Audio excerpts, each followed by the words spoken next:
ಎಲ್ರಿಗೂ ನಮಸ್ಕಾರ. ನನ್ನ ಹೆಸರು ಪುಷ್ಪರಾಜ್ ಅಂತ. ದಿ 1979 ಚಿತ್ರದ ನಿರ್ದೇಶಕ. ಈ ಸಿನಿಮಾದ ಪ್ರಮೋಷನ್ ಪ್ರಯುಕ್ತ ಇದು ನಮ್ಮ ಮೂವಿ ಪೋಸ್ಟರ್. ಇದನ್ನ ಜನರಿಗೆ ತೋರಿಸಿ ಜನರ ಅಭಿಪ್ರಾಯ ಏನು? ಏನ್ ಕರೆಕ್ಟಿಗೆ ಬನ್ನಿ. ಈ ಸಿನಿಮಾದ ಪೋಸ್ಟರ್ ನೋಡಿ ನಿಮ್ಗೆ ಏನ್ ಅನ್ಸುತ್ತೆ? ಒಂದೆರಡು ಮಾತು ಹೇಳಿ ಸರ್. ಉಲ್ಟಾನ ಕೊಟ್ಟಿಯಾ? ಮೇಲ್ಗಡೆ ಕಾಲು ಕಾಣಿಸ್ತಾ ಇದೆ, ಅದು ಪ್ರತಿಬಿಂಬ ಕೆಳಗಡೆ ಕಾಣಿಸ್ತಾ ಎಲ್ಲೂ ಯಾವ್ದು ಅಂದ್ಬಿಟ್ಟು ಒಂದು ರಿಯಲ್ ಲೈಫ್ ಅಲ್ಲಿ ನಡೆದಿರ್ತಕ್ಕಂಥ ಒಂದು ಘಟನೆ ಅಂತ. ಹಳೆ ಕಾಲದ ಸ್ಪಾಂಜ್ ಹಿಡ್ಕೊಂಡು ಎಲ್ಲ ಓಡಾಡ್ತಾ ಇದ್ರು ಏನು ಕರ್ಮ ಟೈಪ್ ಪೀಪಲ್ಸ್ ಯಾವ ತರ ಫೇಸಸ್ ಮಾಡ್ತಾ ಇರೋ ಇಶ್ಯೂಸ್ ಎಲ್ಲ ಅದನ್ನ ತೋರ್ಸೋ ತರ ಕಾಣಿಸ್ತಾ ಇದೆ. ಸ್ಟೋರಿನ ಗೆಸ್ ಮಾಡ್ಬೋದಾ? ನೀವು ಸೀರಿಯಸ್ ಸ್ಟೋರಿ ಅನ್ನಿಸ್ತಿದೆ. ಸೊ ಏನಕ್ಕೋಸ್ಕರನೋ ಅವ್ರಿಗೆ ಹೋಗ್ತಾ ಇದಾರೆ, ಏನೋ ಪ್ರಾಬ್ಲಮ್ ಆಗಿದೆ. ಕಂಪ್ಲೀಟ್ ಒಂದು ನೀತಿಗೆ ಅದಿದೆ ಅಂತ ಅನ್ನಿಸ್ತಿದೆ. ಯಾವ್ದೋ ಒಂದು ಹಳ್ಳಿ ವಿಲೇಜ್ ಅಲ್ಲಿ ಇದ್ದಿರೋ ಒಂದು ಅಲ್ಲ, ಶ್ರೀಮಂತರು ಬಡವರಿಗೆ ಏನು ಶೋಷಣೆ ಮಾಡಿರ್ತಾರೆ. ಇಲ್ಲಿ ನೊಂದು ಬೆಂದಿರ್ತಕ್ಕಂಥ ಜನಗಳು ಜೀವನಕ್ಕೋಸ್ಕರ ನಂಗೆ ಈಗ ಉಳ್ಕೊಂಡಿದೆ.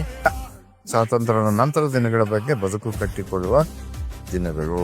ಈಗಾಗಲೇ ನಮ್ಮ ಪೋಸ್ಟರ್ಗೆ ನಿಮ್ಮಲ್ಲಿ ಒಳ್ಳೆ ಪ್ರತಿಕ್ರಿಯೆ ಬಂದಿದೆ. ಇಂತಹ ಮೂವಿಗಳು ಇನ್ನು ಮುಂದೆ ಇನ್ನೂ ಹೆಚ್ಚಾಗಿ ಬರ್ಲಿ ಅಂತ ಹೇಳ್ತು ನನ್ನ ಕಡೆಯಿಂದ ಹಾರೈಕೆ. Thank you so much.